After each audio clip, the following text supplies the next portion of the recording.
नमस्कार। यो टेलिभिजनको यो बसमा म यहाँहरूलाई हार्दिक स्वागत गर्दछु। जीवराम भण्डारी। आज यहाँहरू सामुन्ने उपस्थित हुनुहुन्छ निखिल उप्रेती, चलचित्र अभिनेता हुनुहुन्छ। झन्नै 200 भन्दा बढी चलचित्रमा उहाँले अभिनय गर्नुभएको छ। पिञ्जडा नामको चलचित्रबाट उहाँले अभिनयको यात्रा प्रारम्भ गर्नुभयो।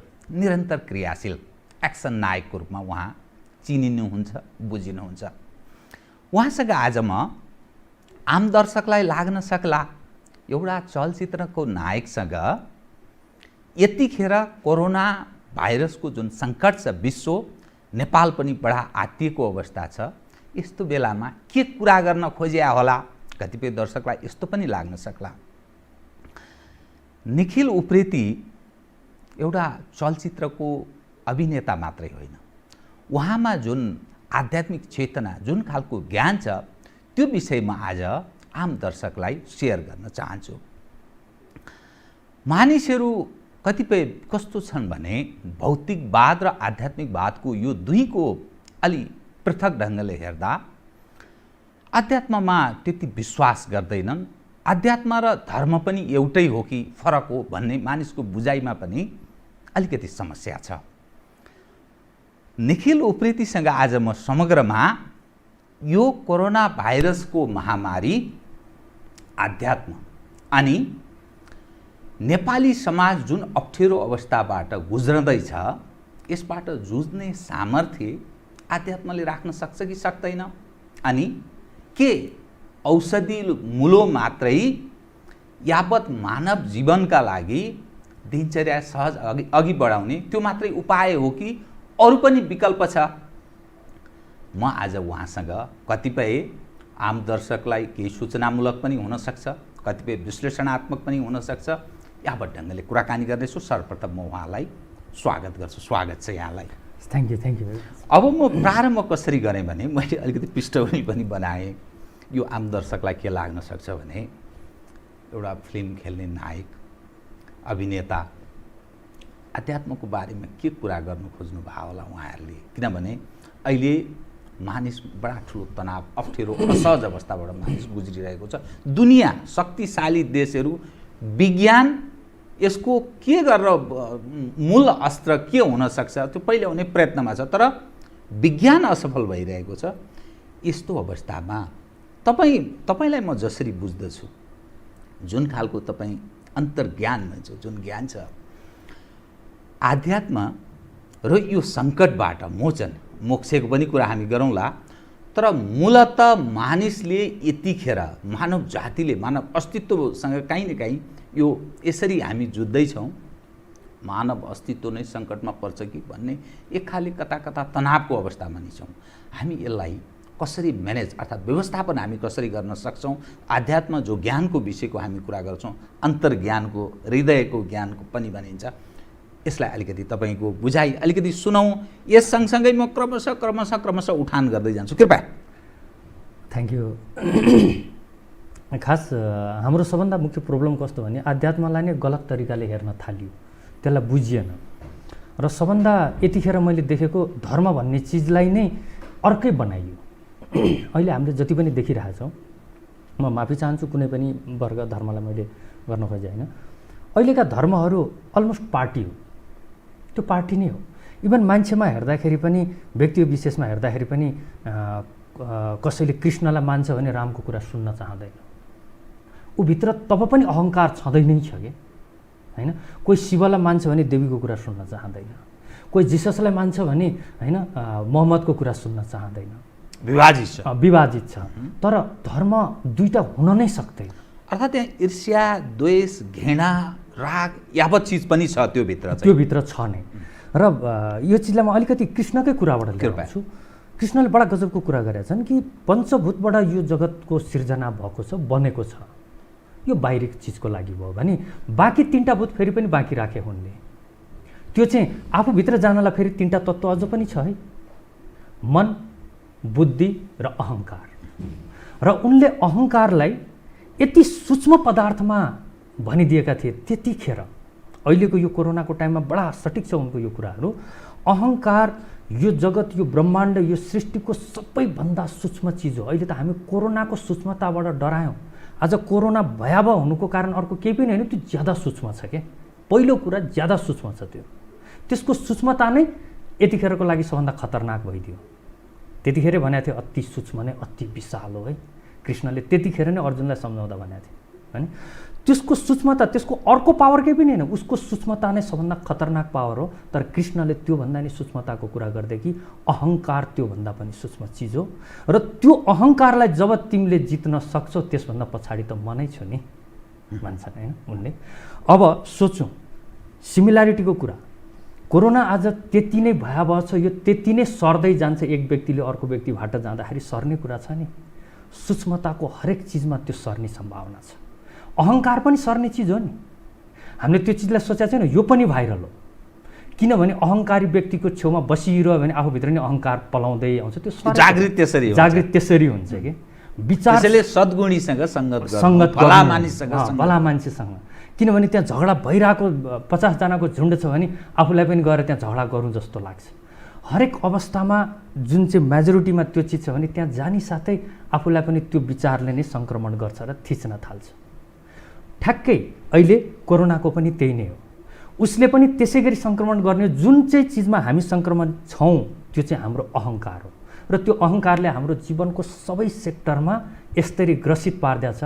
हामीले सिम्पल मेडिकली पनि भन्नुपर्दाखेरि जो व्यक्ति अलरेडी ग्रसित छ भने अरू जुनसुकै बिमारले पनि ज्यादा ग्रसित पार्नलाई स्वाभाविक छ। आज कोरोनाको यस्तो महामारीको अवस्थामा पनि हामी टेर्दैनौँ। हामी क्वारेन्टाइनको या लकडाउनको रुल हामीले चाहिँ फलो गरिरहेको छैनौँ। यो सबै के को कारणले त? अहङ्कारको लेप हामीले यति लाछौँ कि कसैको सुन्न नै चाहँदैनौँ। फर्स्ट पोइन्ट यो भयो।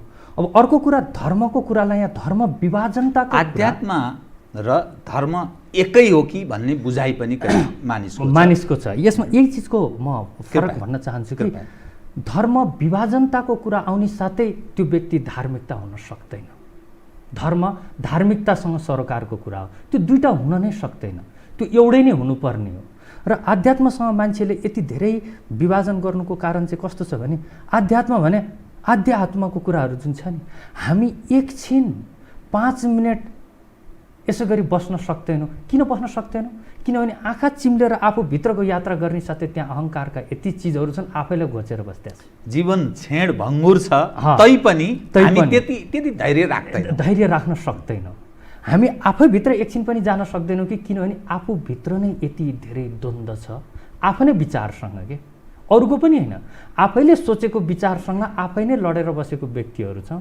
हो आध्यात्मको यही मिनिङ हो कि त्यो लडाइँलाई बन्द गर्दै, मलाई जहाँसम्म लाग्छ कृष्णले अर्जुनलाई त्यो कुरुक्षेत्रको कुनै युद्धको कुरा गरे होइन, त्यो हामीभित्रको युद्ध हो। त्यो हामीभित्रको लोभ लालच, हामीभित्रको आफन्तले गरेको नराम्रो चिज पनि स्वीकार्छौँ, पराईले गरेको राम्रो चिज पनि तारिफ गर्न सक्दैनौँ। महाभारतका सम्पूर्ण क्यारेक्टर छ नि हामीभित्रको एउटा एउटा गुण त हुन् नि तिनीहरू। हामीले जबसम्म अर्जुन सोचेर पढ्यौँ भने त्यसको के मिनिङ रह्यो? त्यो त अर्जुन र कृष्णको कुरा थियो नि, आफ्नो कुरा त कहाँ रहेर? अर्काको कुरा मात्रै पढेर त ज्ञान त हुन सक्दैन। आफूलाई जित्न सक्नु पर्यो, आफूलाई जित्न सक्नु पर्यो। आफ्नो चैतन्य आफूभित्र चैतन्य होइन, त्यो चैतन्यको रूपलाई चाहिँ कृष्णको रूप देखाइएको थियो।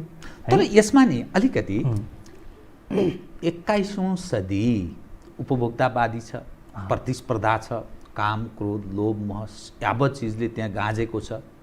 अनि त्यो जीवन जिउनका अर्थात् चलाउनका लागि जीवन त निरन्तर चल्नु पर्यो नि, त्यो काम क्रोध लोभ मोह सँगसँगै जोडिएर आउँछ। अनि यसलाई त्यो अध्यात्मले कसरी विजय प्राप्त गर्न सक्छ? यो उपभोक्ता र हाम्रो आवश्यकता यावत चिज 21औं सदीको अहिलेको विश्वको प्रतिस्पर्धा र मानव जाति जुन चिजको खोजीमा छ भनेर भनिन्छ, अन्ततोगत जिन्दगी कसैको पनि छेडभङ्गुर छ। तथापि किन त्यसो गर्छ? यसमा चाहिँ सिम्पल एकदम सर्ट कुरा, त्यसमा पनि सनातनले सबभन्दा राम्रो एक्सप्लेन गरेको हो कि सनातनले नै। अब मैले पर्टिकुलर धर्मको कुरा गर्दाखेरि त्यो एक किसिमको कम्युनल नै हुन जान्छ सिधै कुरा। सनातनकै कुरा गर्दाखेरि अब हामीले कस्तो छ भने त्यही भएर हरेक चिज हाम्रो लोभ मोह यो सारा चिज लेप लगाएर हामी दौडेको छौँ। हामी दौडे नै छौँ। सोचौँ न, हामी दौडेको व्यक्तिले कति सोच्न सक्छ? हामी दौडिँदा दौडिँदै विचार गर्न सक्छौँ? सक्दैनौँ नि। हामीलाई केही चिज विचार गर्नु छ भने हामी रोकिन चाहन्छौँ, होइन? तर हाम्रो जीवन यस्तो भयो कि दौडमै सोच्न थाल्छ। दौडमा न कुनै भिजुअल राम्रोसँग देख्न सक्छौँ, न कुनै विचारमा हामी गहिराइमा जान सक्छौँ। आध्यात्मले यति मात्रै भन्यो, दौडलाई रोकिदे। त्यसै पनि हामी ध्यानमा बस्दाखेरि रोकिएको त के नै छ र? हाम्रो शरीरको यो नसामा त्यत्रो रगतको प्रवाह बगेकै छ, यत्रो फ्याक्ट्रीभित्र चलेकै छ। हामीले खाएको खानालाई, त्यो खानामा पनि आजकल हामीले यति विषादी खाना खान्छौँ कि हामी भित्रको फ्याक्ट्रीको फिल्टर सिस्टम, त्यसलाई डिभाइड गर्ने सिस्टमलाई हम्मे दम्मे परिरहेछ हामी भित्रको। हामीले त्यो पनि देखाएको छैन। हामीलाई के लाग्छ, हामीले देखेको चिजले मात्रै हामी सञ्चालित छौँ जस्तो लाग्छ। खास भन्यो भने देखेको चिज भन्दा नदेखेको चिजले ज्यादा सञ्चालित, त्यति सूक्ष्म छ, त्यति सूक्ष्म छ। हामीले यहाँबाट कुनै चिज खाने साथै भित्र गएर दुनियाँभरिको फ्याक्ट्री छ त्यहाँ। एउटाको काम के राख्ने, अर्कोको काम कहाँ पुर्याउने, कुन चिज कता लग्ने, त्यत्रो दुनियाँ फ्याक्ट्री त चलि नै राखेको छ नि। त्यत्रो मुभमेन्टमा बाहिर हामी प्रत्यक्ष देखिने मुभमेन्टमा पनि त्यति नै हामी दौडिरहेको छौँ। के चिज हो जसले चलिरहेको छ, जो हामी हाम्रा पूर्वजहरूले एक ढङ्गले सिकाए, अहिलेको पछिल्लो 21औं सदीका नयाँ पुस्ता अलग ढङ्गले बुझ्छन्? प्राकृतिक नियम हो यो, कुनै विशेष कुनै प्रभुको या कुनै चिजको चाहिँ कुनै त्यस्तो आशीर्वाद प्राप्त प्रदत्त चिज होइन भन्ने दृष्टिकोण राख्छन्। जो मानव स्वतः जसरी चलिरहेको छ, एक समय थियो डाइनासोरको युग थियो, पछि हुँदा हुँदा डाइनासोरको अध्याय समाप्त भयो। अहिले जुन अवस्थामा दुनियाँ जसरी प्रवेश गरेको छ, जुन अवस्थामा छ, फेरि अहिले अस्तित्वको कथा कथा सङ्कट खतरनाक अवस्थामा हामी प्रवेश गरेको किन मानव जातिको प्राण भएको प्राणी जगतकै अस्तित्वमाथि प्रश्न उठ्ने ढङ्गले यो भाइरस यसरी आएको। बडा इन्ट्रेस्टिङ। यो कसरी बुझ्नुपर्छ आध्यात्म र यो विषयलाई कसरी बुझ्ने? यसमा अलिकति यो कुरा गरेर म यो डाइनोसर फेजको कुराबाट मलाई पनि इन्ट्रेस्ट लागेको कुरा हो। आध्यात्मको कुरामा बडा गजबको छ। यसलाई सर्टमा लामो पार्नै जरुरी छैन। नदीको बहाव जता बग्दैछ हामी त्यतैतिर बगेर किनारा लाग्दाखेरि हाम्रो शक्ति क्षय हुँदैन, हैन? यति मात्रै बुझ्दा हुन्छ। प्रकृति जसरी बगेको छ प्रकृतिलाई नै पक्रेर हामी गइदिएको भए यो अवस्था आउँदैन थियो। प्रकृति जन्य गतिविधिमा मानव जाति अर्थात् प्राणी जगत त्यसरी मुभ हुनु पर्यो। जसरी खोला जसरी बग्यो त्यही धारमा त्यतैपट्टि बग्दाखेरि किनारा लाग्न सजिलो भएको जस्तै प्रकृतिलाई नै पक्रेर प्रकृतिको बहावले पनि हामीले प्रगति गर्न सक्थ्यौँ होला। तर ह्युमनको एउटा अहङ्कार छ। व्यक्ति जन्मिन्छ नै अहङ्कार र जन्मेर शरीरमा आउँछ नै अहङ्कार मेटाउनको लागि हो। हामीले यो सबभन्दा ठुलो होमवर्क टास्कलाई बुझेनौँ। हामीले जन्मिनु, हामी मान्छे भएर विवेक हुनु भनेको जति सक्दो अहङ्कारलाई हटाउँदै जाउँ न। यो अहङ्कारलाई हटाउँदै जाउँ, त्यो अहङ्कार तब मात्र हट्न सक्छ जब स्वयंमा भित्र जान थाल्छ र अहङ्कार कहाँबाट उठेको छ। र अहङ्कार बहुत बहुरूपिया चिज हो। र एकैछिनको लागि म अघिको पोइन्टले यो पोइन्टमा ठ्याक्कै नै आउँछ अघिको कुरा। जब हाम्रो खास भन्ने हो भने सूर्य हाम्रो महामाता या महापिता भनौँ, होइन? सूर्यबाटै फुटेर यति ऊर्जा हो, शक्ति हो, ऊर्जा उहीँबाटै फुटेर आएको पृथ्वी, त्यहीँबाट फुटेर आएको पृथ्वीको एउटा भनौँ न, पृथ्वीबाट फुटेरै निक्लेको भनौँ न। जसरी पृथ्वीमा अङ्कुर लाग्छ कुनै पनि बीज बिरुवा भने जस्तै पृथ्वीको अंश हामी, सूर्यको अंश पृथ्वी, पृथ्वीको अंश हामी हो भनी सूर्यको प्रभाव, सूर्यमा भएको हलचलले हामीभित्र हलचल पारिरहेको हुन्छ। यो हामी आजकल एम्बिसियस भएको कारणले, मोबाइल नेटवर्कको ज्यादा प्रयोग, त्यो पनि बेचैनीको कारण हामी सकभर हामीलाई भुलाउँछौँ। तनावमा जीवन एकदम प्रतिस्पर्धा, यहाँ के नगर्ने। त्यसमा पनि सबभन्दा चिट गरेको केमा छ भने सोसियल नेटवर्कमा अननेसेसरी जानकारी, जुन जानकारी लिन जरुरी छैन त्यसलाई पनि हामी राख्छौँ। त्यो गर्नु भनेको अहिले सोसियल नेटवर्क ज्यादा हातमा आउनुको कारण त्यो हो कि यसले हामीलाई सजिलै भुलाइदिन्छ। सोसियल नेटवर्क र नसालु चिज, यो चिजले जीवनमा हामीलाई भुलाउने काम गर्छ। र जसले यो चिजको उपयोगिता गर्छ उसले जीवन जिएको होइन, आफूलाई भुल्याइरहेको हो कि। किनभने एकछिन नभुल्याउने साथै ऊ यति बेचैन हुन्छ कि ऊ बस्न सक्दैन कि। मेरो भनेको मतलब म बिरामी हुँदाखेरि एउटा स्ट्रिङ हुन्छ नि, मेरो आमालाई कहीँ न कहीँ थाहा हुन्छ, मेरो प्रियहरूलाई थाहा हुन्छ, एउटा शरीरमा अदृश्य केही चिजहरूको लगाव छ नै। केही भयो कि क्या हो भन्ने, हैन? केही भयो कि छ नै, त्यो हुनु पनि पर्छ। यो चिज चाहिँ अप्रिय घटना घट्न सक्छ, मैले आज नराम्रो दुस्वप्न देखेँ भन्ने एकाले होइन, एउटा ऊ नै छ हामीहरूसँग, वेब नै छ नै, वेब छ नै। त्यही भएर सूर्यमा आएको ज्वालामुखीले पृथ्वीकोमा भूकम्प ल्याइदिनुको कारण होइन।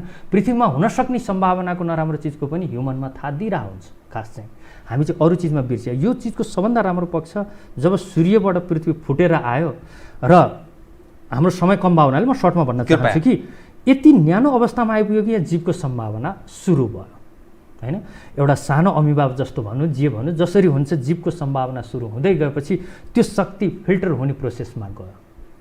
त्यही सानो कण डेभलप हुँदै त्यसले चेतनाको एउटा यात्रा सुरु गर्दै डेभलप हुँदै हुँदै हुँदै हुँदै हुँदै जनावरसम्ममा आयो र एउटा यस्तो फेज आयो कि डाइनोसरको फेज आयो। हेर्नुहोस् यो चिज यतिखेर मलाई जहाँसम्म लाग्छ सबै व्यक्तिले बुझ्नुपर्ने कुरा हो। र विज्ञान डाइनोसरले गल्ती गर्दा के भयो? अब डाइनोसरको गल्ती भन्दा पनि प्रकृति प्रदत्त गल्ती एक्चुअली भन्ने हो भने इन्सानले मात्रै गर्ने हो है, अरू केहीले पनि गल्ती गर्दैन। अरूको गल्तीलाई दोष दिने मानवले चाहिँ गल्ती गर्छ, मानवले मात्रै नै गल्ती गर्ने। कहाँनिर मानव जातिले गल्ती गर्यो? यो 21औं सदीमा यत्रो ज्ञान विज्ञानको कुरा जो गरिरहेछ नि संसार अहिले, कति न चिज गरिसक्यो। हामी चन्द्रमामा पुगिसक्यौँ, अरू ग्रहमा जाने प्रवेशमा छौँ भन्छौँ। मानव मर्न नसक्ने अवस्था बाहेक अरू सबै हामीले विकास गर्न सकेका छौँ भन्छौँ।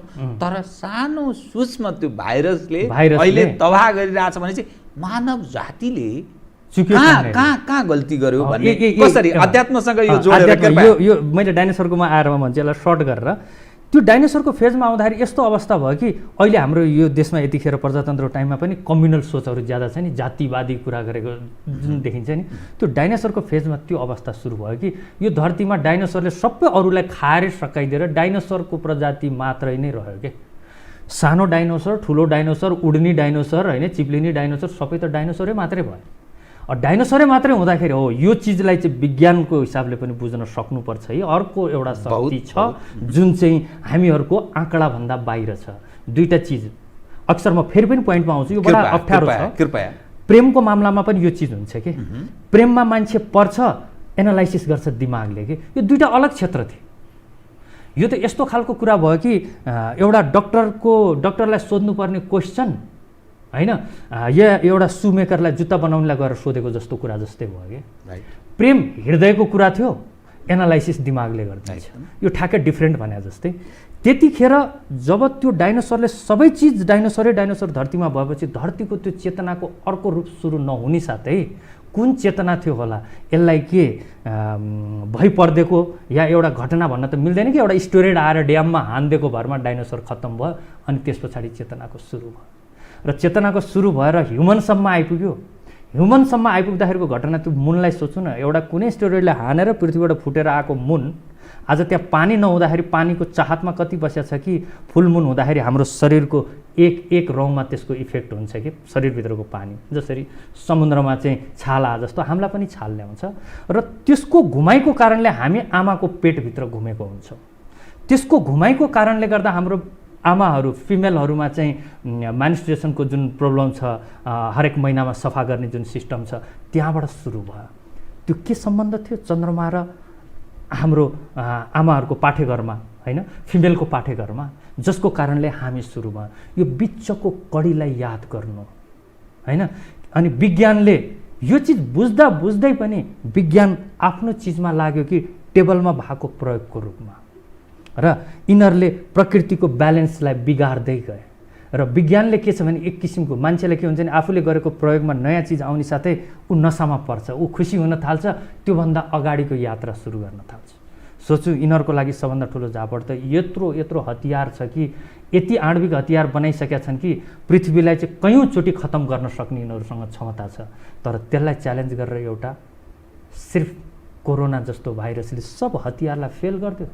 प्रकृतिले आफै नियन्त्रण गर्न खोजेको अर्थको रूपमा बुझौँ, यो मानव जातिले काहीँ न काहीँ गल्ती गर्यो, फलत यो दण्डको रूपमा बुझौँ। एकदमै डाइनोसरको त्यो जनावरको उसमा त यो धरतीमा एउटै रूप सुरु हुँदाखेरि यो जगत, यो सृष्टिलाई, यो प्रकृतिलाई सही भएन, स्टेरोइडले हानेर अर्को जीवनको सुरुवात गरिदियो भने यसमा चाहिँ त्यो आँकडा हामीले लाउन सक्दैनौँ। र एउटा चिज म भन्न चाहन्छु, मानव शरीरको टेम्परेचर 98 डिग्री हो।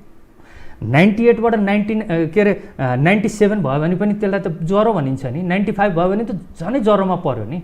भने 98बाट 99 पनि ज्वरो हो, त्योभन्दा माथि पनि ज्वरो हो। यो प्रकृति ठ्याक्कै ब्यालेन्समा छ। हाम्रो शरीर पनि मजाको कुरा, हामी 98 डिग्री हाम्रो बडीको टेम्परेचर, कि यो धरतीमा 98 डिग्री छ र 50 डिग्रीमा त हामी त्यसै पनि बसिरहेको हुन्छौँ। त्यो 50 डिग्रीकोमा खप्न सक्ने मानवले पनि 98 डिग्रीको बडी टेम्परेचर कहाँबाट सुरु भइरहेछ, के छ यसको सिस्टम, र माइनसमा पनि फेरि 98 डिग्रीमै बस्दिन्छ। यो प्रकृतिको बडा गजबको चिज छ। आध्यात्मले यही भन्छ कि एकचोटि शान्त हो, यो भागदौडबाट छोडेर, यो कुराकानी ज्यादा डिस्कसमा नबसेर शान्त भएर आफ्नै शरीरको सिस्टमलाई हेर्न। यहाँ एउटा अर्को सिस्टम छ जसले यो चलाइरहेछ र ऊ अलर्ट छ, उसले सिस्टममै राखिदियो। जुन ब्यालेन्सबाट अलिकति अफ ब्यालेन्स हुने साथै त प्रकृति, यो पृथ्वीको अफ ब्यालेन्स पृथ्वीमा मात्रै सरकार छैन, यो पुरा सिस्टममा सरकार छ भने त्यो सिस्टम चुप लागेर बस्दैन। हामीले चुप लागेर बस्दैन भने चाहिँ फेरि भगवानको संरचना गर्छौँ कि त्यहाँ चक्र लिएर बसेर हान्न बसेको छ, होइन। यो भगवानमै हो, गडलिनेस हो। यहाँ सिस्टम नै यस्तो छ कि अलिकति नै अफ ब्यालेन्स हुने साथै त्यो चिजलाई तह लाउन आउँछ। हामीले राजनीतिक व्यवस्थालाई पनि हेरौँ न।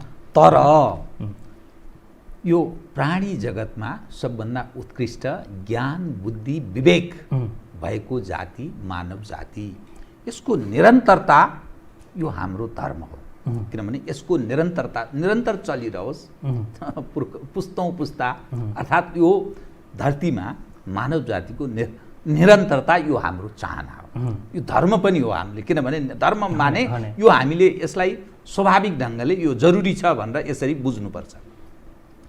अब के गरेर कुन त्यस्तो अस्त्र हुन सक्छ जसका कारण मानव जाति प्रकृति सम्मत हुने अनि यससँग विजेता हुँदै त्यसबाट पार पाउने के उपाय के हुन सक्छ? यसमा सरले अहिले भर्खरै भन्नुभयो नि, हामी सबभन्दा उन्नत विवेकशील जसमा बुद्धि क्षमताको कुरा गर्यो नि, म एउटा सानो क्वेसन यसमा उठाउन चाहन्छु।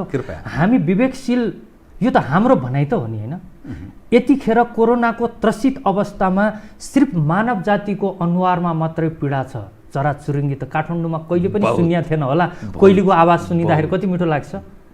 अहिले यहाँ सुनिन थाल्यो काठमाडौँ। त्रासमा मानव जाति बढी छ, मानव जाति बढी छ। यो त्रासले अरू प्राणी जातिलाई छोएको छैन, छोए पनि तर्सेको छैन, डराएको छैन, आतंकित छैन। छोको छ हाम्रो वेबाट। जस्तै अहिले पशुपतिको बाँदरहरूलाई, गुहेश्वरीको बाँदरलाई कति पीडा छ, किनभने जुन हाम्रो कारणले उनीहरू जीवित थिए कि होइन, जुन हामीसँग चाहिँ उनीहरू सरकार भइदिइसकेको थियो, हामीले ह्याबिट बनाइदियो हो त्यो पनि उनीहरूको।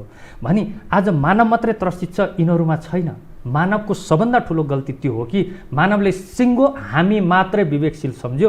हामी विवेकशील यदि हौँ भने पनि ती जनावर, ती रुख बिरुवा, प्लान्टहरू पनि हामी मानव हुनुमा सरकार चाहिँ यो चिज बिर्स्यो, यति मात्रै बिर्सेको हो। यदि म हुनुमा ऊ पनि सरकार त्यति नै छ भन्ने थाहा भयो भने नि यो हुँदैन थियो। जस्तै मानव कि अहङ्कारको कुराबाट ठ्याक्कै आउँछ कि मान्छे अलिकति भनौँ न, हामी कलाकारमा हिट हुने साथै हामी डाङ्गमा फुलिहाल्छौँ नि, अर्कोलाई सानो नै देख्न थाल्छौँ कि। त्यसै गरी मानव जातिले राजनीति पार्टीमा देख्नु, सरकारमा आउने साथै उसको साइज र सरकारमा नहुँदाखेरिको साइज, त्यही भएर कति नेतामा देखिन्छ नि त्यो बेचैनी बिचराहरूको भन्छ। अब त्यो ठ्याक्कै त्यही चिजको अवस्था मानवले चाहिँ के सोच्यो भने सबैसँग सरोकार नराखेर मानव मात्रै नै हो भनेर त्यो अर्को चिजलाई उसले चाहिँ छुन थाल्यो, जुनको कारणले ऊ खडा थियो कि। यो चिज बिर्साइदियो विज्ञानको प्रगतिको अहङ्कारको कारणले। फेरि यही नै मात्रै सुविधा हो कि हामी मात्रै रहेनछौँ। हामी हुनुमा त्यति नै सरोकार सानो कुरा। हामीले अक्सिजन लिएर कार्बन डाइअक्साइड दिन्छौँ, प्लान्टले त्यो कार्बन डाइअक्साइड लिएर हामीलाई अक्सिजन दिन्छ। हामी रगतको नाताको के कुरा गर्ने? रगतको नातामा पनि काटामार देखिएको छ, तर त्यो प्लान्टसँग कति निस्वार्थता हामी दुइटैमा छौँ। मैले दिन्छु उसले पाउँछ, उसले दिन्छ मैले पाउँछौँ, तर ह्युमनले सजिलैसँग त्यसलाई काटिदिन्छ। सबभन्दा स्वार्थी। त्यसको अर्थ त यो प्राणी भएको, प्राण भएको, अर्थात् जो श्वास प्रश्वास स्वाभाविक ढङ्गले हिँडडुल गर्ने चलायमान पो स्वार्थी। यही चिजलाई म भन्छु, कुनै पनि प्राणीले त्यत्रो ठुलो प्लान्टलाई जङ्गल मास्नुलाई मलाई पनि काटिरहेको छु भन्ने सोच्दैन। यो प्राणी यति अहङ्कारमा भयो कि म बाहेक मेरो पुस्ता पनि कसरी चलेको छ, डिएनएको प्रभाव छ भने यसको मैले गरेको त्रुटिको प्रभाव मेरो बच्चामा छ भन्ने पनि छैन। त्यो पनि हामी राजनीतिक पार्टीबाट हेर्न सक्छौँ है। राजनीतिमा टिक्नको लागि यिनीहरूले अपराधी मात्रै पालेनन् कि आफ्नै छोराहरूलाई सहित अपराधमा पनि लगाएको घटना छ कि। यो लिङ्क गर्न नसकेको हो। यही चिज आध्यात्मले भन्छ कि विज्ञानमा तिम्रो प्रगति आफ्नो ठाउँमा होला, तिमी जहाँ खडा छौ जे चिजले तिमी हुन सकेको हो त्यो चिजलाई नचलाऊ। तिम्रो जतिसुकै प्रगति भयो नि तिम्रो अस्तित्व केही पनि छैन है। तिम्रो यो प्रगति पनि जसरी तिमी क्षणभङ्गुरमा छौ तिम्रो यो प्रगति पनि क्षणभङ्गुरको हो। आध्यात्मले यही चिज सिकाउँछ र यसको निवारण एउटै मात्रै चिज हो कि हामीले विजेता हुने कसरी, विजेता किनभने हुने कसरी। यसबाट हामीले विजय प्राप्त गर्नु जरुरी छ, नत्र हाम्रो अस्तित्व प्राणी जगतको खास गरी मानव जातिको अस्तित्वमाथि प्रश्न उठाउने ढङ्गले भाइरसको आक्रमण भयो। संसार अहिले यो त्राइमामको अवस्थामा छ। विजय कसरी प्राप्त, विजय कसरी गर्ने भने हार्छ कसले? हार्छ जसले जो स्वयंको द्वन्द्वमा छ। हामी भित्रै यति द्वन्द्वमा छौँ कि हामीले अर्को शत्रुसँग कसरी लड्ने, हामी फेरि शत्रुलाई पनि स्पष्ट गर्ने क्षमतामै छैनौँ। दौडेको व्यक्तिले शत्रुलाई सही कसरी चिन्ने, मित्रलाई कसरी चिन्ने, होइन? ऊ दौडै छ भने हामीभित्रको द्वन्द्व पहिला खत्म गरौँ भन्छ। जब हामीभित्रको द्वन्द्व खत्म गर्ने साथै हामीभित्रको इम्युन पावर पनि बढ्छ। यो मेडिकल साइन्सबाट पनि छ। प्रतिरोध क्षमता हामीसँग बढ्छ जब हामी स्वयं नै युद्धमा छौँ, थाक्छौँ। त्यही भएर त क्वारेन्टाइनको यो के अरे लकडाउनको अवस्थामा त्यत्तिकै दिनभरि बस्दाखेरि पनि हामीलाई ज्यादा भोक लाग्छ नि, बेचैनी छ। त्यो किनभने एउटा युद्धलाई ज्यादा, किनभने हामी चैनले घरमा बस्यौँ, अरू चिजमा नभएपछि घरमा बसेपछि त्यो युद्ध ज्यादा भयो। किनभने हामीले शान्त रहने र आफूभित्र जाने त्यो चिजलाई सोचेनौँ। किनभने पहिलो कुरा हाम्रो इम्युन पावर बढाउनलाई, यो युद्ध जित्नलाई, हरेक चिज जित्नलाई हामीभित्रको युद्धलाई चाहिँ खत्म गरिदिउँ। त्यो त आफैभित्रको त थियो नि। आफूभित्रको युद्धलाई खत्म गरौँ त बाहिरको युद्धमा जितको सम्भावना रहन्छ। मैले भन्नुपर्दा इम्युन पावरको सबभन्दा ठुलो। जब त्यो चिजले सक्दैन भने अनि बाहिर ओरली चिज, अरू चिज यसलाई सेकेन्डरीमा ल्याऊ। भित्र आफै युद्धमा छ, बाहिरबाट इम्युन पावर खाएर के गर्ने? फेरि सबभन्दा खतरनाक, हामीले इम्युन पावर जति इन्टेक गर्छौँ, इम्युन पावर बढ्ने चिज, त्यसले हामीले शरीरले फेरि छोडिदिन्छ लड्नलाई।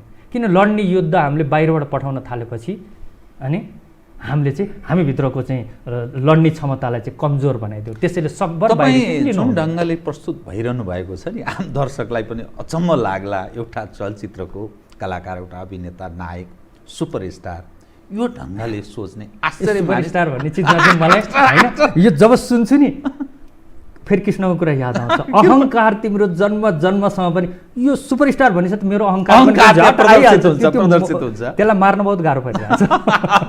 अनि यो तपाईँले जुन कुरा गरिरहनु भएको छ, यो मोक्ष प्राप्ति जुन विषय छ, मोक्ष प्राप्तिको तपाईँ कुरा गरिरहनु भएको छ। मानिसले त्यसरी सम्भव छ? किनभने जीवन त चल्नु पर्यो नि। त्यो मोक्ष प्राप्ति भनेको सारा चिजभन्दा असाध्यै माथि प्रवेश गर्ने विषय, त्यो सम्भव छ र? सरले बडा राम्रो क्वेसन गर्नुभयो। यो चाहिँ हामीलाई के लाग्छ भने यो युद्ध थिएन। सरको क्वेसनमा यो पनि युद्ध जस्तो भयो। म मोक्षको लागि युद्ध गर्दैछु, ठ्याक्कै यही अर्थ लाग्यो नि, होइन? तर आध्यात्मले त्यो भने होइन। अब म मोक्षतिर लाग्छु, म युद्ध बन्द गरिदिन्छु चाहिँ हो। यो स्विच अफको कुरा थियो। तर हामीले के सोच्यौँ भने दुनियाँ जगतको द्वन्द्व जस्तै यसलाई पनि द्वन्द्वमा लिएर आयौँ। हामीले किन यो चिज क्वेसन उठ्यो भने हामीले द्वन्द्व नै सम्झेनौँ। हामीभित्रको द्वन्द्वलाई हामीले हेरेकै छैन। अनि हामीलाई लाग्छ कि अब मोक्षताको लागि पनि म द्वन्द्वमा लाग्छु भने जस्तो। ठ्याक्कै धर्मको नाममा तरवार र बन्दुक उठाएको जस्तै कुरा हो। तर मोक्ष तब पाउन सकिन्छ या त्यो बाटोमा तब लाग्न सकिन्छ आफूभित्रको द्वन्द्व खत्तम गरेर। यहाँ द्वन्द्व छैन, त्यसैले गर्दा सम्भव होइन, असम्भव होइन, यही नै मात्रै सम्भव हो। आज नभए भोलि, भोलि नभए पर्सि प्रकृतिले यसरी त्यही पथमै जानु जरुरी छ, जानै पर्छ। आज हेरौँ न, मेडिकल साइन्स हो, यो साइन्सले जति पनि प्रगति गरेको अहिले त घुँडा टेकेकै हो नि। यो घुँडै टेकेको हो नि। मैले हतोत्साही कुरा गरेँ होइन, ठिक। तर म इन्जोय गर्छु यो घुँडा टेकाइमा। हो, विपद आयो, चेत फिर्छ एक किसिमले, किनभने यो घुँडा टेकिएको छ। किनभने आध्यात्मको गलत अर्थ लगाइयो, धार्मिकताको गलत अर्थ लगाइयो। यहाँ आध्यात्मले द्वन्द्व छोड्दे त भनेको हो नि। कुनै लडाइँ गरेर मलाई मोक्षमा, लडाइँले मोक्षमा पुग्ने होइन, लडाइँ छोडेर पुग्ने चिज हो। यसलाई बुझ्नु पर्यो। तर अरूले के गरे अहिले यो तथाकथित धर्मगुरुहरूले त लड रक्षाको लागि फेरि अर्को द्वन्द्व खडा गरिदियो। उसले यहाँ सब गुरु छन्, द्वन्द्वको लागि डन्डा लिएर बसेका छन्, हतियार दिन्छन्। त्यही भएर त यिनीहरूको कर्तुतहरू देखिरहन्छ। यिनीहरू द्वन्द्वको एजेन्ट हुन्। यिनीहरू अझ खतरनाक एजेन्ट, आफूभित्रको सूक्ष्म एजेन्ट हुन्। यिनीहरू भित्रको द्वन्द्वलाई खत्म हुन पनि दिँदैन। तर आध्यात्मको त्यो मिनिङ होइन। धार्मिकताको मिनिङ नै यही हो कि आफूभित्रको द्वन्द्वलाई खत्म गर्दै। सायद कृष्णले अर्जुनलाई नि त्यही भने, भित्रको द्वन्द्व खत्म गर्दै, बाहिरको द्वन्द्व सजिलो छ। योग, ध्यान, प्राणायाम अनि आध्यात्मको चरम उपभोग त्यसपछि मोक्ष प्राप्त सम्भव छ कि त्यो बाटो त्यो पनि एउटा कहीँ न कहीँ विभिन्न मान्छेले त अब यसलाई यसरी सजिलै बुझ्न सकिन्छ। सरले भन्नुभयो योग ध्यान प्राणायाम के हो भने हामीभित्रको द्वन्द्वलाई खत्म गर्नको लागि सपोर्टिभ चिज हो। किनभने हामीले आहार नै यस्तो तरिकाले गरिसक्यौँ कि हाम्रो हरेक जोइन्टमा खान्छौँ यति, एक्सर्साइज केही छैन, त्यो ताकत कहाँ जान्छ? शक्ति कहिले पनि नष्ट हुँदैन, विज्ञानले त भनिसक्यो। आध्यात्मले नि त्यसलाई नकार्न त सक्दैन। त्यो खाएको शक्तिलाई सन्तुलित गर्नलाई योगको मिनिङ नै त्यही हो कि निचोड। हामी पहिला हिसाब गर्दा भन्थ्यौँ नि 2 + 2 होइन, योग कति भयो त 4 भयो होइन। जीवनको निचोड योगले देखाउने हो। र सास प्रश्वासको क्रियाले हाम्रो सास प्रश्वास, हाम्रो अहङ्कारको कारणले हाम्रो सास प्रश्वास चेन्ज हुन्छ। आज मलाई सरपट्टि अहङ्कार आउने साथै मेरो सास फेर्ने तरिका यो छ कि असन्तुलित भयो। हाम्रो सासले सब विचारलाई व्यक्त गरिदिरहेको हुन्छ, को कसरी सास फेर्छ र ऊभित्रको विचार कस्तो छ भने यो सन्तुलनको चिज हो कि हाम्रो विचार र हाम्रो द्वन्द्वलाई कम गर्ने चिज हो। यिनीहरू सपोर्टिभ चिज हुन्। यसको सपोर्टले हामीभित्रको द्वन्द्वलाई कम गर्न सक्छौँ भन्ने मात्रै हो यसले भन्न खोजेको कुरा होइन। अब भने यो सम्भव र असम्भवको कुरा जुन सरले उठाउनु भयो भने यो हामीलाई किन विश्वास लाग्दैन? एउटा कुरा म कसरी भन्छु भने हामी जन्म्यौनै जुन चिजले, मानव कि हामी जन्मिँदाखेरि मेरो हातमा एउटा सानो घाउ छ, मैले देखे बेलादेखि यो घाउ छ भने पछि गएर यो घाउ मलाई घाउ लाग्दैन दुखे पनि, किनभने जन्मसिद्ध लिएर आएको कारणले हामी सोच्न सक्दैनौँ। र मोक्षको कुरा त्यस्तो नयाँ नौलो कुरा होइन कि सिर्फ यस्तो पदार्थ हामी भइदिउँ कि जहाँ लोभ लालच र केही चिजले पनि त्यहाँ तान्ने केही चिजै छैन। यो त सबै ताने हो। र अर्को कुरा ध्यानको कुरा नि म भन्छु। एक्चुअली भन्ने हो भने शिवले बहुत राम्रोसँग भन्छन्। शिवले भन्दाखेरि साधक भन्छन् मानव जातिलाई, किनभने सबै साधक हुन्। यहाँ सब ध्यानमा छन्। सबै व्यक्ति बिना ध्यानको कोही पनि व्यक्ति छैन। धनको ध्यानमा लागेको छ, नारीको ध्यानमा लागेको छ, कोही विद्याकै नाममा ध्यानमा लागेको छ, कोही विज्ञानको ध्यानमा लागेको छ, कोही अपराधको ध्यानमा। बिना ध्यानको को छ र यहाँ होइन? तर मनको ध्यानमा कोही लागेको छैन। त्यो चिजको ध्यानमा छोडेर यहाँ आओ, त्यो द्वन्द्वको चिज थियो, यहाँ आओ, त्यो चिज त तिमीले पाउँछौ नै। प्रकृति यस्तो चिज हो, समय सापेक्ष कहाँ के कसरी छ त्यो प्रकृतिको पनि आफ्नै तरिकाले बनेर आउँछ। हामी त यस्तो कुरा गर्छौँ कि मैले पहिले नै भने कि हामी जन्मिनु पनि हिसाब गरेर जन्मेको हौँ, अब मर्छौँ पनि हिसाब गरेर मर्छौँ भन्ने जस्तो अहङ्कारमा हामी बसेकोले गर्दाखेरि मोक्षको कुरा हामीलाई बहाना लाग्यो। किनभने क्षणभरको लागि मोबाइल अफ गर्दा हामीलाई यति तनाव हुन्छ, एकछिन नेटवर्क टुट्ने साथै हामीलाई यति तनाव हुन्छ होइन, एकछिन आफ्नो आफन्त नजिक नहुने साथै हामीलाई यति तनाव हुन्छ। त्यो व्यक्तिले मोक्षको चिजलाई काल्पनिक लाग्नु स्वाभाविक नै हो नि। तर जीवन कसरी चल्छ त फेरि? किनभने यो जो निरन्तरताको जो हामी कुरा गर्छौँ नि सरको यतिमै समय कम भयो। जीवन कसरी चल्छ भन्ने कुरा हामीले भनिहाल्यो नि, हामीले जीवनलाई नै द्वन्द्व सम्झ्यौँ। यो बाहिरी द्वन्द्व गर्नु नै जीवनको कुरा कहाँ हो र? यो भनाइले त यस्तो भयो नि, ठ्याक्कै त्यही भयो नि। हामी बच्चा बच्चीलाई नि भन्छौँ नि बाटो बन, ल एउटाले बाटो बन, सरले पनि आफ्नो बच्चालाई बाटो बन भन्नुहुन्छ, म पनि भन्छु, अर्कोले नि भन्छ, अर्कोले अझ राम्रोसँग बाटो बन भन्छ। भन्दै हामीले त द्वन्द्व त क्रिएट गर्यो। बाटोको मतलब नै त्यही हो कि अर्कोलाई लाटो बनाएर उसको टाउकोमा टेक्न सक, यति होइन। हामी द्वन्द्वको सुरुवात हामीले गऱ्यौँ कि यो हाम्रो अहङ्कारको चिज हो। हामीलाई अब यस्तो लाग्छ कि शान्तपूर्वक इमान्दारीपूर्वक त हुनै सक्दैन भन्ने यो सोच चाहिँ ठ्याक्कै यो सोचबाट ग्रसित हाम्रो अहिले पोलिटिकल पार्टी हो कि खास चाहिँ। यिनीहरूलाई के लाग्छ ठ्याक्कै भन्ने हो नि, पोलिटिकल पार्टीको सबभन्दा नराम्रो पक्ष पनि यही नै हो। जसले जेसुकै भने कुनै पनि पार्टीले सही र इमान्दार नेतालाई माथि जानै दिँदैन, किनभने सही र इमान्दार नेताले पार्टी नै चल्दैन। पार्टीलाई फन्डिङ कहाँबाट आउँछ? पार्टीमा बजेट कहाँबाट आउँछ? ताकि चोर फट्याइ र जसले जान्दछ आज बुढेसकालमा पनि यिनीहरूलाई नै राख्नुपर्ने बाध्यता, किनकि यिनीहरूले जानिसके कसरी कताबाट लिएर चाहिँ सरकार टिकाउने। त्यो कारणले मात्रै हो। र अहिले सबभन्दा सोसाइटीको प्रब्लम पनि त्यही हो। न्युजमा हेरौँ, हरेक चिजमा हेरौँ, यिनीहरूको कुकर्म मात्रै हुन्छ। अहिले हाम्रो युवा युवतीले गरेको प्रगतिको लागि कुनै स्पेस छ त न्युजमा? मलाई अस्तिको दुःख लाग्दो घटना भन्छ, आध्यात्मिकताबाट यहाँ आयो एउटा कुरा। हाम्रो डाक्टर सन्दुक रोहित, म प्राउड गर्छु हाम्रो देशमा कसैले पनि केही चिज गर्छ भने त्यो प्राउडको कुरा हामी गर्व गर्नुपर्छ नि। उहाँलाई छिमेकी राष्ट्रमा कत्रो ठुलो सम्मान गरियो होइन, त्यत्रो अवार्डले सम्मान गरियो। नेपालमा त्यो खास न्युज भएन।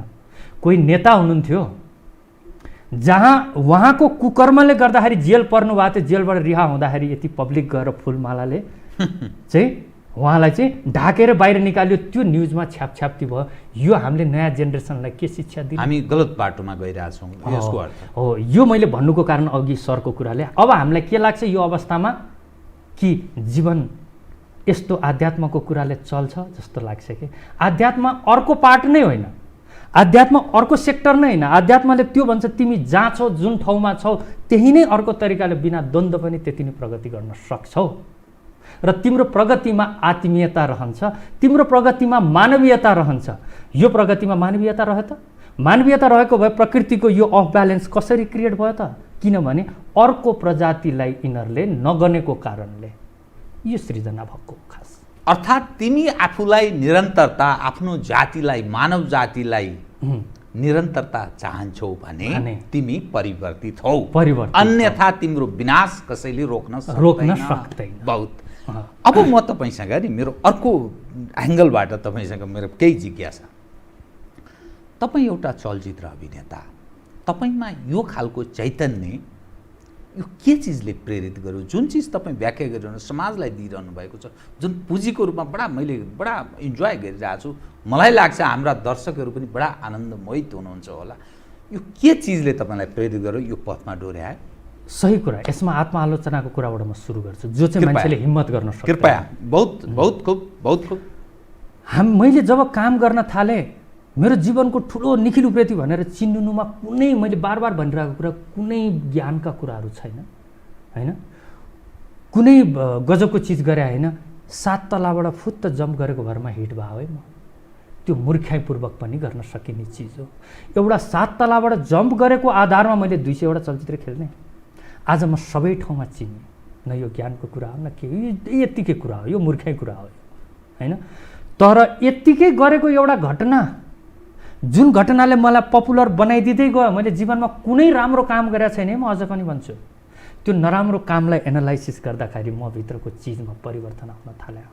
मैले त राम्रो कामै पो गरेको छैन त, तैपनि म पपुलर भएको छु। र त्यो पपुलारिटीले मलाई अहङ्कार दियो। यो अहङ्कारलाई मैले हेर्न थाल्नु नै मेरो आध्यात्मको पहिलो सुरुवात हो।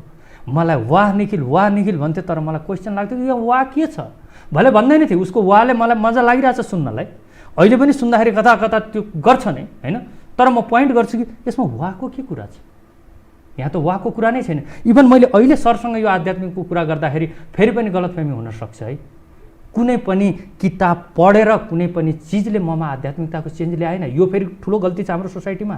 गीता पढ्यो ज्ञानी, त्यो कृष्ण र अर्जुनको कुराले किन ज्ञानी? वेद व्यासको वेदको कुराले किन ज्ञानी? आफ्नो कुरा खोइ त। अर्काको कुरा, अर्काको कपी गरेर के हुन्छ, अर्काको कुरा पढेर के हुन्छ भन्ने। सरले खानुभएको खानाको व्याख्या जतिसुकै राम्रो तरिकाले गर्नुहोस् न, त्यसले मलाई पौष्टिकता पाइँदैन।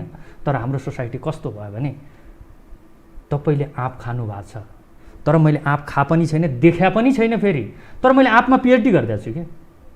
अनि तपाईँले खाएर आउनुभएको आँपलाई पनि म यसरी एनालाइसिस गरिदिन्छु, तपाईँलाई कन्फ्युज पारिदिन्छु कि साँच्ची नै मैले आँपै खाथेँ कि अर्को खाथेँ। यस्तो खालको ज्ञानी धेरै भयो यहाँ।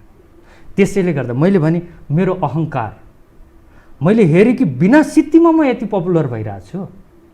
अनि फेरि मलाई त्यो स्लोगनले बडा क्वेसन राख्यो। त्यो अवस्थामा पनि मुकम करोति वाचलम पाङ्गुम ल्याङ्गे तेखेरि यत कृपा तमहम वन्दे परमानन्द माधव। हेर्नुहोस् त कस्तो गजबले त्यतिखेर भनिया छ। लाटोले भाषण गरिदिन्छ, लङ्गडोले दौडमै जित्देला। यत कृपा तमहम वन्दे परमानन्द माधव। उनको इच्छाको अनुसार यहाँ लाटोले भाषण गरिदिन्छ, लङ्गडोले दौडिदिन्छ भने मेरो क्षमताको त के मायने राख्यो? त्यही भएर भन्छु नि त, सरले झुट कुरा टुडी खेलमा बसेर भाषण गरिदिनुहोस्, झुटै झुटको यो विश्व 2 भागमा डिभाइड हुन्छ। फेरि पनि तपाईँको कुरा सत्य मान्नको लागि, फेरि तपाईँ त्यही ठुडी खेलमा गएर सत्य कुरा बोल्नुहोस्, त्यही पनि विश्व 2 भागमा डिभाइड हुन्छ कि तपाईँलाई असत्य मान्नको लागि। यहाँ सत्य र असत्य मानसिकताले ग्रसित त छँदैछन्, द्वन्द्व छँदैछ, द्वन्द्व त छँदैछन्। स्वयंलाई जवाफ दिनु पर्यो कि आफूभित्रको द्वन्द्व चाहिँ हेरौँ न, के म यति लायक थिएँ त सुपरस्टार हुन? यही नै काम हो त मेरो सुपरस्टारको लागि। अनि म एउटा तथाकथित सुपरस्टारको अहङ्कारमै मर्दिनु। अनि म भन्छु नि, एउटा सम्पत्ति कमाऊ, यो छुट्ने सम्पत्ति होइन, हाम्रो अनुभव सबभन्दा ठुलो सम्पत्ति हो। निखिल उप्रेती चितामा जल्दाखेरि उसको अनुभव पनि चितामै जल्छ। र त्यो शक्ति यदि मरणोपरान्त कहीँ जान्छ भने उसँगै लिएर जाने शक्ति भनेको उसको अनुभव हो। त्यो निखिलसँगै गयो। त्यो सम्पत्ति कमाउन थालौँ न, जुन सम्पत्तिमा अहङ्कार आफूमा भएको पनि त्यति नै स्पष्टता छ, आफूले बोलेको झुट पनि त्यति नै स्पष्ट छ, आफूले गरेको कुकर्म पनि त्यति नै स्पष्ट छ, छुप्या केही पनि छैन। गलत आफ्नो तर्फबाट पनि केही भयो कि भन्ने काहीँ न काहीँ महसुस पनि भएको छ कि तपाईँलाई? किनभने म दर्शकका सामुन्ने जो चिज तपाईँ व्यक्त गरिरहनु भएको छ। सर केही भन्नुभयो, कहाँ केही? गलतै गलतले यहाँसम्म आइपुगेको, गलतै गलतलाई हेर्दै म आज आध्यात्मिकताको त्यो माइक्रो चिजलाई अनुभव गर्न थालेँ। न कि ग्रन्थको आधारमा त्यो गलतमाथि लेप लगाउने। अनि फेरि हाम्रो स्वभाव, ह्युमन स्वभाव कस्तो हुन्छ सर? म कस्तो छु, हामी कस्तो ग्रसित रहेछौँ मानसिकतामा, म कस्तो छु अर्कोलाई सोध्छौँ। हामी स्ट्याटस राख्छौँ अर्काको भरमा, अरूको ज्ञान स्ट्याटस राखेर भ्यू खोज्छौँ कि यसले कति भ्यू पायो भनेर। स्वयंलाई जवाफ चाहिँ कसरी दिन्छ? बाहिरी भ्यू त पाइएला। ल मैले सरलाई सोधेँ कि म कस्तो, तपाईँले मेरो तारिफको एउटा पहाड बनाइदिनु भयो, त्यो पहाड मलाई ठिक लाग्ला हैन? आफैले हेर्नु नि, त्यो पहाड त अरूको कुरा सुनेर जब आफूलाई रिलिफ हुने आदत पर्छ नि, म भन्छु दुनियाँमा योभन्दा ठुलो अर्को नसा नै छैन। प्रशंसा सुन्न रुचि राख्ने, प्रसन्न हुने। अनि उसले प्रशंसाको लागि आफूलाई अपडेट त गरिराख्न सक्दैन। अपडेट गर्नु पर्यो नि त्यसको लागि त। अनि अपडेट गर्न नसकेपछि त बेचैन हुन्छ। फेरि आफूभित्र द्वन्द्व छ। आफैले भन्छ है फेरि हामीभित्र यति गजबको प्राकृतिक सिस्टम छ कि हरेक गल्तीलाई बिर्सिन दिँदैन। किनभने जीवनमा जति पनि गलत चिज बहुत ध्यानपूर्वक गर्छौँ, सही चिजमा कहाँ ध्यान लाउँछौँ हामी? गल्ती चिजमा यति ध्यानपूर्वक गर्छौँ र त्यति ध्यानपूर्वक गरेको चिज बिर्सिन्छ कहाँबाट? हामी त पुण्य चिज त नेग्लिजेन्ट, हामी अहङ्कारमा गर्छौँ, यो मैले राम्रो गरिदिएँ। तर पाप गर्छौँ या चोरी गर्छौँ, कुनै पनि चिज गर्छौँ त बहुत ध्यानपूर्वक गर्छौँ। अब तपाईँसँग यो कुराको क्रम अघि बढाउँदा नै जीवनको उत्तरार्ध काल भन्छ नि, तपाईँ जीवनमा जसरी जन्ममा तपाईँको केही भूमिका छैन, तपाईँ मृत्युको सम्मुखमा जब प्रवेश गर्नुहुन्छ त्यस बेलासम्ममा तपाईँले राम्रो काम गर्नुभयो, नराम्रो काम गर्नुभयो, जे गर्नुभयो त्यसको जिम्मेवार स्वयं मृत्यु त्यो मुखमा पुग्दाखेरि तपाईँले महसुस गर्ने विषय हो। राम्रो काम गर्नुहोस्, तपाईँले ठिक गर्नुभयो, नराम्रो गर्नुहोस्, त्यो तपाईँको अर्को एउटा दुस्वप्नको रूपमा त्यसरी समाप्त भएर जान्छ। त्यो जीवनको उत्तरार्ध काल अब जुन अवस्थामा तपाईँ बिस्तारै हुन त धेरै उमेर छैन, फेरि एज एउटा कलाकारहरूको उमेरको बारेमा धेरै व्याख्या कुरा गर्नु पनि त्यति तर जब त्यो जीवनको उत्तरार्ध कालतर्फ चाहिँ तपाईँ के सोच्नुहुन्छ? तपाईँ जुन खालको जुन ज्ञानको तपाईँ कुरा गरिरहनु भएको छ, जसरी समाजलाई जुन सन्देश प्रवाह गर्ने प्रयत्न गरिरहनु भएको छ, मलाई बडा मजा लागिरहेछ।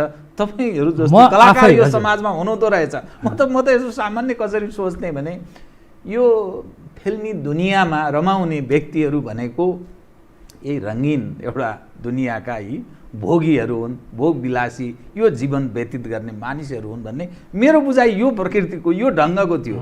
तपाईँ जुन कुरा गरेर त बडा आनन्द आइरहेको। जो व्यक्ति रङ्गिनमा ऊ छ त रङ्गिन कति जाल, यही आँखा 60 वर्ष पछाडि रेड राउन्डसँग देख्दैन, ग्रिन राउन्ड देख्दैन, कलरमै फेडेड आउन थाल्छ। जो जति रङ्गिन त्यो त्यति नै दुखी हो कि, किनभने शरीर जीर्ण भएपछि त्यसले त्यो आनन्द लिन सक्दैन। तर म आफैमा भएको एउटा कन्ट्रोभर्सी कुरा नि म भन्छु कि कृपया यो चिज सही भन्नुभयो। जीवनको उत्तरार्धमा यो कुरा म सोसाइटीको यो चिजलाई पनि विरोध गर्न चाहने हो र आजको युवा युवतीलाई म एउटा मिसन लिएर यो चिज सुरुवात गराउन चाहन्छु भोलिको दिनमा कि जीवनको उत्तरार्धमा मात्रै हामी आध्यात्मको कुरा नउठाउँ। भले मैले लेट गरेँ तर मेरो सुरुवात ढिलो भयो। पिञ्जडा पिक्चर खेल्दाखेरि नै यो सुरु भएको थियो। म पनि रङ्गिनमा भुलिएको नै हो, यसलाई मैले अस्वीकार गर्न मिल्दैन। तर अहिले हाम्रो सोसाइटी कस्तो छ भने जीवनको उत्तरार्धमा गएपछि जब शरीरले चाहेको चिज खाएको चिजको सही टेस्ट दिन सक्दैन, देख्दा राम्रो देख्न सक्दैन, अनि रह्यो त के हरे राम हरे कृष्ण, त्यो चिजले हरे राम हरे कृष्ण पनि बदनाम भएको छ है। गर्ने जीवनभरि उदण्ड जब शरीरले गर्न नसक्ने भएपछि चाहिँ हरे राम हरे कृष्ण के हरे राम हरे कृष्ण त्यही कमजोर अस्थिर पन्जरकै जमघट लिएर बस्ने मात्रै हो नि त। मेरो सोच यो हो कि युवा युवतीमा 20 वर्षको उमेरमा पनि रङ्गिन गर्ने क्षमता छँदै पनि केही चिज रियलाइज गराइदिउँ है। यहाँ अलग छ है दुनियाँ हेर्दाखेरि। हामीले यो चिज हाम्रो काम गर्दा गर्दै पनि योभन्दा इन्ट्रेस्टिङ अर्को पाटो छ यो बुझिदिँदाखेरि प्रकृतिलाई। प्रकृति आफ्नै किसिमको छ, यो चेतनाको भण्डार हो। यो चेतनै चेतनाको, हामी मानववाद चेतना होइन, मानवको चेतना त यहाँ बन्देको चिज हो। जति यो शरीरले खप्न सक्छ त्यति चेतना मात्रै हामीले रिसिभ गऱ्यौँ। विशाल चेतनाको यो चिजले बडा गजबले हिसाब राख्छ, जुन चिज हामी सोच्न पनि सक्दैनौँ। हामी यति चेतनशील भयौँ भने योभन्दा कयौँ गुणा चेतना बन्न सक्ने सम्भावना पनि यहाँ छँदै नै छ। यो चिजलाई ख्याल गरौँ, म यो अवेर गर्न चाहन्छु, लेट नगरौँ भनेर। समयमै सचेत हौ, समयमै सचेत। समय बलवान छ नि होइन, समय बलवान छ। नत्र के भयो, मेरो बुवाले 20 वर्षको उमेरमा जति उदण्ड गर्नुभयो आज गर्न नसकेपछि फेरि 20 वर्षको छोरोलाई चाहिँ तैँले यस्तो गर्ने भनेर भन्नु गलत छ के। त्यतिखेर उम्लेको त्यो रगतको प्रवाह, त्यतिखेर विचारको त्यो आँधी बेहेरीलाई बिर्सेर अब बुढेसकालमा चाहिँ त्यो आँधी बेहेरीलाई त्यतिकै थुन्न खोज्ने। यसको एक्जिट पोइन्ट पनि सन्तुलित तरिकाले गर्न खोज्नु न। जुन चिज गर्नै पर्ने थियो आध्यात्ममा लागेका यी व्यक्ति धर्मगुरु भन्नेहरूले जुन चिजतिर ध्यानै छैन, यिनीहरू त बुढाबुढीहरूलाई पक्रेर बस्नेमा मात्रै छन्। किन आज एउटा सत्सङ्गको ठाउँमा चाहिँ अब युवाहरू हुँदैन? थाकेका व्यक्ति मात्रै किन हुन्छ सत्सङ्गमा? के थाकेको व्यक्तिले मात्रै सनातनताको र यो सत्यको बोध गराउने हो र? यो बोधको सुरुवात हामी सानो बच्चेदेखि किन गराउँदैनौँ? यदि गरायो भने सायद तिनीहरू त्यतिखेरदेखि प्रकृतिको ब्यालेन्सलाई याद राख्छन् जसरी हाम्रो शरीरको टेम्परेचरलाई याद राख्छन्। एउटै हिसाब हो, शरीरको टेम्परेचरमा 1 डिग्री तलमाथि हामी बिमारी हुनु हो, प्रकृतिको पनि त्यो ब्यालेन्स अलिकति पनि तलमाथि यस्ता कोरोनाहरू। बहुत राम्रो कुरा। म अब ठिक कार्यक्रमको अन्त्यतिर आए बिट मार्ने भन्छ नि, जसरी जीवन चल्नका लागि सन्तुलित हुनुपर्छ, प्रकृतिलाई पनि त्यही ढङ्गले सन्तुलन, खास गरी मानव जातिले जसले आफूलाई विवेक सम्झन्छ उसले त्यो ख्याल गरिदियो भने यस्ता कोरोना जस्ता चिजहरू आउँदैन। हामीले प्रकृतिमाथि अन्याय गरौँ, फलत उसले हामीमाथि अस्त्र प्रहार गर्यो, यसरी बुझ्नुपर्ने हो। अब फेरि पनि जो हाम्रो नेपाली समाज छ, फेरि पनि के कुन अवस्थामा हामी छौँ भने राजनीति एउटा पार्ट छ, शासन प्रशासनको अर्को पार्ट छ, हाम्रो एउटा नेपालीहरूको जुन मस्तिष्क छ त्यो एउटा तहको छ। तपाईँ जस्तो मानिस, अहिलेको यो राज्य संयन्त्र, राजनीतिक अगुवा र तिनका कार्यकर्ता अनि आम नागरिकलाई र राज्य संयन्त्र जुन ढङ्गले परिचालित छ, जुन खालको ठुलो हामीलाई उपलब्धि हो, यो ठुलो उपलब्धि प्राप्ति भयो भन्ने रूपमा जसरी बुझाउने या बुझ्ने प्रयत्न गरिएको छ नि, तपाईँ जस्तो मानिस यो अवस्थालाई चाहिँ कसरी हेर्नुहुन्छ? टाइम छ 3 मिनट। 3 मिनट कृपया, 3 मिनट कृपया। म एउटा सानो कथाबाट भन्दिन्छु कृपया। एउटा फ्यामिली अहिले यतिखेरसम्म सोचौँ कि बाउ थिएनन्, यो मेरो कथा, म कथाकार होइन। कृपया। आमा थिइन्, आमा वृद्ध भइसकिन्। उनका 5 वटा छोराहरू थिए, जेठो, माइलो, साइलो, काइलो, कान्छो। सबैका आफआफ्नो किसिमका गुण थिए। जेठो छोरो आफूलाई भयङ्कर ठुलो गफ दिन्थ्यो, कता कता मेरो जस्तै गफ दिन्थ्यो होइन। ऊ गफाडी थियो, एक किसिमको ऊ फिडब्याक चाहन्थ्यो होला होइन। र त्यो फिडब्याक लिनलाई छिमेकीहरूको अनुहार हेर्थ्यो, छिमेकीहरूलाई त के छ र आफ्नो स्वार्थको लागि सबैलाई लालच थियो कि त्यो फ्यामिलीमा ठुलो सम्पत्ति छ, ठुलो मौजदात छ। उनीहरूको त्यो चिजमा सबैलाई लोभ थियो कि यिनीहरू छोराहरूमा गलत आदत लगाइदियो भने सायद तिनीहरूले त्यो चिज बेच्न सुरु गर्छन्। माइलो छोरोको अर्को रङ्गीन आदत थियो, अलि ऐयासी स्वभावको थियो र बनाइयो। अर्को छोरोकोलाई चाहिँ धर्मको नाममा के नाममा छिमेकीहरूले आफआफ्नो कुराभित्र आएर उनीहरू चाहन्थे त्यो घरभित्र फुट सुरु होस्, त्यो फ्र्याक्सन होस्। र त्यसमध्ये एउटा छोरोमा अलिकति थियो कि माया लाग्थ्यो उसलाई आमाको। आज अवस्था आयो, यस्तो आयो कि अब भिन्दा हुनुपर्ने अवस्था आयो। भिन्दा हुँदाखेरि त के हुन्छ त, अब आमा भएपछि हाम्रो सामाजिक तरिकाले आमालाई जसले पाल्छ आमाको अंश पनि उसले लिन्छ। यी छोराहरू आमाको अंश खानको लागि यिनीहरूले आमा म पाल्छु भनेर यिनीहरूमा विवाद सुरु गरे। आमालाई त म राम्रोसँग पाल्छु, मैले पाल्न पाउनुपर्छ, आमालाई त अप्ठ्यारो, म कुन चाहिँ छोरोबाट जाउँ। माया त त्यत्तिकै देखाछन्, आमापट्टि गएन, आमा बुढी भइसकेकी छिन्, कमजोर भइसकेकी छिन्। केही टाइम त हो नि, पछि त आमाको सम्पत्ति खाने हिसाब स्वार्थ छ। यो समस्या समाधान भिन्दा हुँदाखेरि अंश भण्डा गर्ने समस्या समाधान नभएपछि छिमेकीको सपोर्ट आयो। छिमेकीलाई भनेपछि ल हाम्रो चाहिँ व्यवस्था गरिदिउँ भने छिमेकी मिलेर के भन्यो भने त्यहाँ पनि निर्णय पुग्न सकेपछि एउटा परीक्षण काल राखौँ। आमा जेठो छोराबाट बस्छिन्, जब आमा जेठो छोराबाट बस्छिन् बाँकी सबै छोराहरूले सहयोग गर्ने आमाको लागि, त्यो शर्तका साथ। अनि माइलो छोरोबाट जहाँ आमालाई सही र ऊ लाग्छ होइन त्यही नै आमा बस्छिन्। त्यो माहौलको लागि आमालाई चाहिँ सबैले ख्याल गरौँ है भन्यो।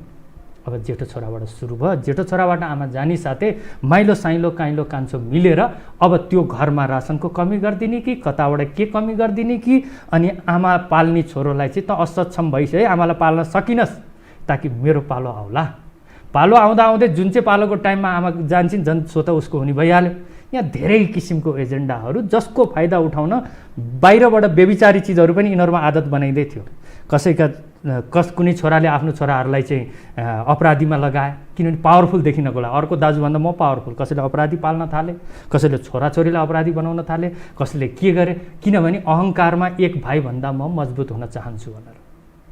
र आज त्यो आमालाई त्यो अप्ठ्यारो भएपछि त्यो जेठो चाहिँ छोरोले भने तिमीहरूले त साइन गरेका छौ आमाको लागि सबै मिल्छु भनेर। होइन, हामीले गरिरहेछौँ। उनीहरू सिद्धान्तमा अड्किन थाले, उनीहरूले त्यसलाई पनि सपोर्ट भन्न थाले। आमाको सपोर्टको लागि उनीहरूले गरिरहेको छैनन्, उसले सकेन अर्कोलाई दियो। अब त्यहाँ हुने साथै फेरि जेठो गयो साइलो गाइलो कान्छोसँग मिल्न, फेरि ती आमा कुन चाहिँ छोराबाट र कति जाल बाँचिलिन्।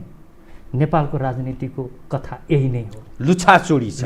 उनको अन्त्यपट्टि माया छैन। यदि माया भएको भए सत्य र असत्य राजनीतिको त्यो चिज नभनौँ, यो समयमा जुन उपकरणको कुरा आयो औषधिको, यति अप्ठ्यारो त्रसित अवस्थामा जुन चिज दिमागमा बस्छ नि हट्दैन। यिनीहरूलाई ठुलो अप्ठ्यारो पर्नेवाला छ यो राजनीतिक सिस्टमलाई।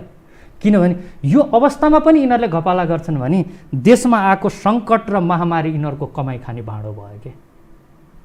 यही अवस्थामा सबै आज लकडाउन भएको अवस्थामा नै हामी खाउँ भन्ने यो चिज त भित्र जहनबाट निक्लेको हुँदैन नि।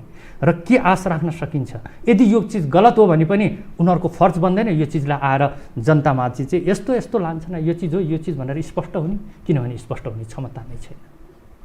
बडा एउटा दार्शनिक जसरी प्रस्तुत हुन्छ तपाईँले आज त्यही आफूलाई त्यही छनक दिने ढङ्गले प्रस्तुत हुनुभयो। केही कुरा म अरू कुरा गर्न चाहन्थेँ तपाईँसँग, तर समयले यतिसम्म साथ दियो।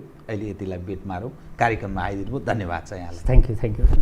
आदरणीय दर्शकवृन्द, उहाँ हुनुहुन्थ्यो निखिल उप्रेती, चलचित्र अभिनेता। पछिल्लो अवस्थासँग जोडेर कतिपय विश्लेषणात्मक कतिपय सूचनामूलक ढङ्गले गरिएको कुराकानी म लगायत मेरो सम्पूर्ण युनिटलाई कार्यक्रमबाट बिदा दिनुहोस्। तर यो हो टेलिभिजन, हेर्दै रहनुहोला। नमस्कार।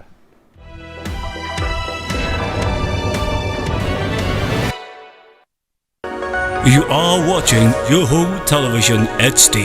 Stay connected.